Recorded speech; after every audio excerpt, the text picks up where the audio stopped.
13 over 3 বল শেষে একদম confirm করছি ভারতের সামনে ফাইনালে বাংলাদেশ। অ্যাকচুয়ালি মন থেকে চাইছিলাম ভারতের সামনে ফাইনালে পাকিস্তান আসুক।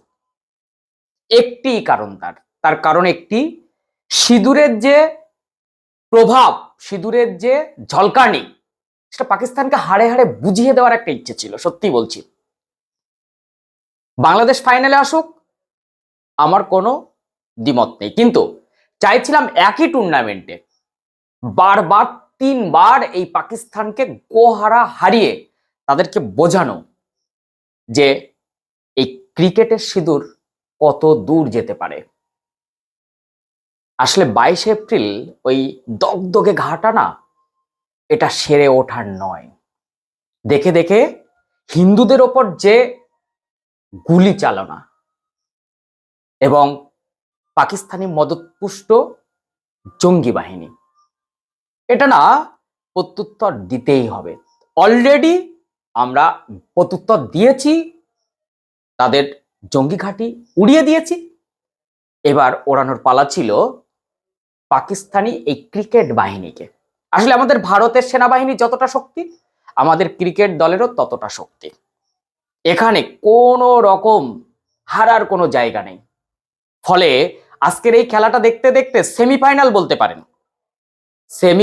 বলতে পারেন, যেখানে পাকিস্তান এবং বাংলাদেশ যে জিতবে সে ভারতের সামনে। কিন্তু পাওয়ার প্লেতে পাকিস্তানের অবস্থা যা করে দিয়েছে বাংলাদেশ, ভারত কিন্তু 72 রান করেছিল, 72 রান করেছিল এই বাংলাদেশের সঙ্গে গতকাল ম্যাচে। আর আজকে এই মুহূর্তে 13.4 ওভার হয়ে গেল, 71 for 6 পাকিস্তান। এদের 51 রানেই তো 5 উইকেট পড়ে যায়। এই পাকিস্তান গলাবাজি করে, যেখানে বাংলাদেশের বোলারদের সামনে তারা দাঁড়াতে পারছে না, সেখানে ভারতের সামনে কি করে দাঁড়াবে? আসলে পাকিস্তানের প্রেজেন্ট প্লেয়াররা শুধু না, যারা প্রাক্তন, তাদেরও দূরদৃষ্টি এতটাই অভাব, ওরা আয়ুবকে নিয়ে লড়ে যে ওদের আয়ুবের মতো সেরা প্লেয়ার নেই, যে শূন্য ছাড়া বোঝে না, তার প্রিয় সংখ্যা শূন্য। একটা টুর্নামেন্টে 4টে শূন্য, একটা ক্রিকেটীয় শট দিতে পেরেছে। আজকে শাহিন শাহ আফ্রিদির ক্যাচ মিস না হলে, মেহেদী ক্যাচ মিস না করলে ওই 2টো 6ও হতো না। আজকে পাকিস্তানকে কি বাংলাদেশ 100-র মধ্যে আটকে রাখতে পারবে? কি মনে হচ্ছে? অলরেডি 6টা উইকেট পড়ে গেছে। আমার মনে হয়েছে পাকিস্তানের এই একটা 4 হয়ে গেল ফিল্ডিং মিস। না, এটা করলে চলবে না, এটা করলে চলবে না। তাহলে বাংলাদেশের যে ইচ্ছেটা রয়েছে পাকিস্তানকে হারিয়ে ভারতের সামনে তাদের ফাইনালে আসা, অন্তত পক্ষে ভারতের সামনে ফাইনালে একটু দাঁড়ানো। আমি বলবো ভারতের সামনে পাকিস্তান আসলে যে লড়াইটা হতো, তার থেকে একটু বেশি লড়াই মনে হয় বাংলাদেশ আসলে হবে। কারণ এই পাকিস্তান এই এশিয়ার যতগুলো দেশ এখন এই এশিয়া কাপ 2025-এ খেলছে, তার মধ্যে সব থেকে খারাপ টিম। এদের যে ক্যাপ্টেন আগা, ওর কি কম্মটা আছে বলুন তো? কি জানে না? ব্যাটিং না, বোলিং না, ক্যাপ্টেন্সি করা, কোনো কিছুতে না। শুধু মাইক্রোফোন নিয়ে যখন টস করতে এসে কথা বলে, ভাবটা দেখবেন। আমি সমালোচনা করছি না, ক্রিকেট, ক্রিকেটার এগুলো তো সম্পর্কিত, চেনাও দরকার। তাই পাকিস্তান সঠিক টিম বাছতে জানে না এবং ওরা আইবের মতো প্লেয়ারকে শ্রেষ্ঠ প্লেয়ার হিসাবে ধরে। তবে আজকে তাসকিন ফিরে এসে কিন্তু বাংলাদেশের জন্য খুব ভালো হয়েছে। লিটন নেই চোটের জন্য, তবে খারাপ কিছু হচ্ছে না বাংলাদেশের। এই পরিস্থিতিতে স্কোরের দিকে যদি একটু যায়, তাহলে এখনো পর্যন্ত, হ্যাঁ একটা 4 হয়ে গেল, এইভাবে অকারণে রান দেওয়া যাবে না, একদমই যাবে না। সেই জায়গা থেকে এখনো পর্যন্ত সালমান আগা 19 রান 23 বলে, মানে এটা ওয়ানডে খেলা, 23 বলে। আর সেখানে হ্যারিস 12 বলে 16, সেখানে শাহিন শাহ আফ্রিদি 13 বলে 19 না করে গেলে এই স্কোরটা কোথায় থাকতো?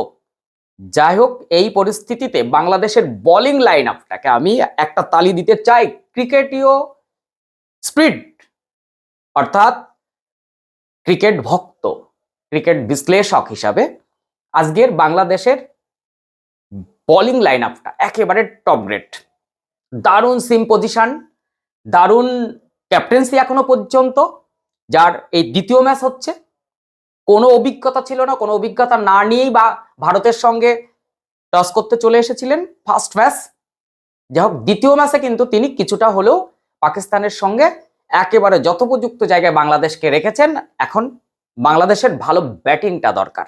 তো এই পরিস্থিতিতে তাসকিন আহমেদ 2 উইকেট তুলে নিয়েছেন এবং তিনি প্রথম আঘাতটা হানেন। আর মেহেদী হাসান দারুণ, কিন্তু আজকে মাঠের তার আচরণটা খুব ভালো লাগলো না। সে কিন্তু নিজে একটা ক্যাচ মিস করলো। সাইন্স আফ্রিদির ওই ক্যাচটা মিস না হলে পরে দুটো 6 উঠতো না। আর সাকিবের কথা কি বলবো, তানজিন হাসান সাকিব। আমি ভারতের সঙ্গেও চাইছিলাম বাংলাদেশের টিম সিলেকশনে অবশ্যই তাসকিন আহমেদ আসুক, তাহলে আরেকটু লড়াই হতে পারতো। আসলে ভারতের পাশে তো দাঁড়ানো যায় না, এটা আমি ভারতীয় হিসাবে বলে বলছি না, কিন্তু এটা কিন্তু আমার অহংকার নয়। আসলে ভারত এইরকম একটা টিম যেখানে ট্রেভিস হেডের মতন প্লেয়ারকে এখন কেউ মনে রাখবে না, যেখানে অভিষেক শর্মা তার থেকে শতগুণে ভালো। না, আমরা বলছি না, প্রাক্তন বিশ্বের সব ক্রিকেটাররা বলছে। সেখানে আমি মুস্তাফিজুর রহমানের কথা একটু বলবো, কারণ বাংলাদেশের এই যে লাইন আপ বোলিং, তার নেতাই তো মুস্তাফিজুর রহমান। তো মুস্তাফিজুর রহমান উইকেটগুলো তুলে একেবারে নিশ্চুপ থাকছেন। এটা কিন্তু তার দলের প্রতি একটা, যে তাকে বাদ রেখেও টিম সিলেকশন হয়েছিল একটা সময়। তাই বাংলাদেশি সমস্ত ম্যানেজমেন্টকে তিনি এই বার্তাটা কিন্তু দিচ্ছেন। 2 ওভারে 11, 1 উইকেট। আর যার কথা বলবো আজকে একেবারে হ্যাটস অফ, রিশাদ। এই ছেলেটি অভিষেক শর্মার রান আউটটা এবং ভারতের বিরুদ্ধে তার উইকেট নেওয়াগুলো খুব ভালো লেগেছে। আজকেও তাই, 3 ওভার 5 বল, লাস্ট ওভার সে করছে 15তম ওভার। তো সেখানে 17 রান দিয়ে 2 উইকেট। তো 4 ওভার হয়ে গেল তার, 4 ওভারে 17, 18 রান হলো, 18 রান দিয়ে 2 উইকেট। তিনি কিন্তু খেলার মোড়টা ঘুরিয়ে রেখেছেন। এখন এই পরিস্থিতিতে 4 রানে 1 উইকেট, 5 রানে 2 উইকেট, আসলে নামটা পড়তে হবে। পাকিস্তানের রান বলতে গেলে নামটা শিখতে হবে আপনাকে। 29 রানে 3 উইকেট। ফাকর জামান না একটু খেলতে জানতেন, সেটাও হারিয়ে গেছে। আসলে এই টিমে যারা থাকবে হারিয়ে যাবে। 33 রানে 4 উইকেট, 49 রানে 5 উইকেট, 71 রানে 6 উইকেট, তার মধ্যে 2টো ক্যাচ মিস। এখন এই পরিস্থিতিতে ওভার হয়ে গেল 15, আর 5 ওভার পাকিস্তানের হাতে আছে। আর বাংলাদেশের এই 5 ওভার একেবারে ক্রুশিয়াল, কত আটকে রাখতে পারে। আমি ধরে নিলাম 5 8 40, তাহলে 8 8 4 12, 120 থেকে 25। যেহেতু 6টা উইকেট, 4টে উইকেট হাতে আছে, তো বাংলাদেশের জন্য এই রানটা খুব অসুবিধা হবে না আশা করছি। তবে সতর্কতার সঙ্গে যদি বাংলাদেশ ব্যাট করে, তাহলে ভারতের সামনে ফাইনালে পৌঁছানোর একটা রাস্তা কিন্তু তারা খুলে দিয়েছে। এই পরিস্থিতিতে লাস্ট দেখুন কি পরিস্থিতি হয়। তবে এই মুহূর্তে যে চলছে যেভাবে, একেবারে ধিমে তালে একটা খেলা চলছে। মুস্তাফিজুর রহমান 16তম ওভারের ফার্স্ট বল করলেন, একটা সিঙ্গেলস ঠেলে দিয়ে। তো খুব খুব ভালো লেগেছে যে বাংলাদেশ আজকে অ্যাটিটিউডটা ঠিক জায়গায় রেখেছে। পাকিস্তানের মতন একটা টিমের বিরুদ্ধে লড়ছে তারা, বোঝাই যাচ্ছে না। মনে হচ্ছে তারা নেপাল কিংবা আরো কমা টিম যারা আছে, নেপালও ভালো খেলছে, পাকিস্তান তার থেকেও খারাপ খেলছে, তো তাদের বিরুদ্ধে খেলছে বলে মনে হচ্ছে। এখন রান রেট 5.54, যদি 6 করেও থাকে তাহলে 120। তো 120 থেকে 25 রানে যদি পাকিস্তান আটকে যায়, বাংলাদেশের জন্য সহজ হবে। আর বাংলাদেশের সাইডকে দারুণ ব্যাট করতে হবে। দারুণ ব্যাট করছেন, ভারতের বিরুদ্ধে দারুণ লড়ছিলেন। যাই হোক, লাস্ট পর্যন্ত দেখুন কি হয়। তবে আমার টার্গেট হচ্ছে পাকিস্তান হয়তো 120-র মধ্যে আটকে যাবে। এখন দেখা যাক, তবে সেটা 110 বা 15-র মধ্যে হলেও অবাক হওয়ার কিছু নেই। বাংলাদেশের আজকে ব্যাটিং লাইন আপটা যদি খুব বেটার কিছু হয়, তৌফিক হৃদয়কে দায়িত্ব নিতে হবে, তাহলে কিন্তু এই ম্যাচটা উতরে যাওয়া বাংলাদেশের পক্ষে হয়তো কঠিন হবে না। তাহলে এখন থেকে বলে দিচ্ছি, ভারতের সামনে বাংলাদেশ। আপনার কি অভিমত, ভারতের সামনে পাকিস্তান না বাংলাদেশ?